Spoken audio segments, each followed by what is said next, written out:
ఎంతో టేస్టీగా ఉండి బ్రోకలీ కర్రీ ఎలా తయారు చేయాలో చూద్దాం. ఈ కర్రీ ఎంతో ఈజీగా చేసుకోవచ్చు, టేస్ట్గా ఉంటుంది, హెల్త్కి కూడా చాలా మంచిది.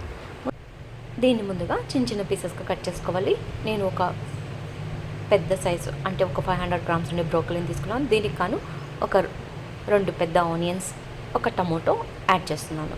ముందుగా తిరువాత పెట్టేసుకొని తర్వాత బ్రోకలీని యాడ్ చేసి బ్రోకలీ ఒక నిమిషం కలిపాక పసుపు, కొంచెం ఉప్పు యాడ్ చేసి కూరకి సరిపడా ఉప్పు యాడ్ చేసి బాగా కలిపెట్టుకోండి. తర్వాత ఒక నిమిషం తర్వాత దీంట్లోనే ముందుగా మనం కట్ చేసి పెట్టుకున్న ఆనియన్స్ కూడా యాడ్ చేద్దాం.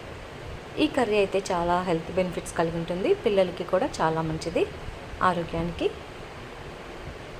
వాళ్ళకు కూడా చాలా బాగా నచ్చుతుంది. చేయడం కూడా చాలా సింపుల్.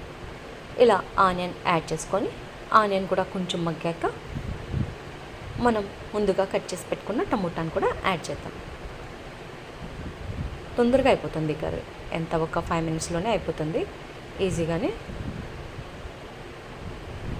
ఇలా టమోటాలను కూడా వేసేసి బాగా కలబెట్టి మూత పెట్టి పెట్టుకుందాం. చూడండి బాగా ఉడికిపోయింది ఒక 5 మినిట్స్కే. ఇప్పుడు ముందుగా దీంట్లో ఎండు కారం, కొబ్బరి కారం, నేను పప్పుల పొడి యాడ్ చేస్తున్నాను.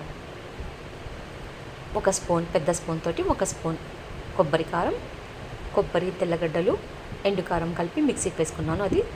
ఇంకా మామూలు కారం ఒక స్పూన్, ఇంకా పప్పుల పొడి. దీంట్లో పుట్నాల పప్పు, ఎండు కొబ్బరి, తెల్లగడ్డలు, ఎండుమిర్చి యాడ్ చేసి మిక్సీకి వేసుకుంది. ఈ 3 కలిపేసి ఒక నిమిషం ఫ్రై అయ్యాక పొయ్యి ఆపేసుకుందాం. తర్వాత దీన్ని ఒక సర్వింగ్ బౌల్లోకి తీసుకుందాం.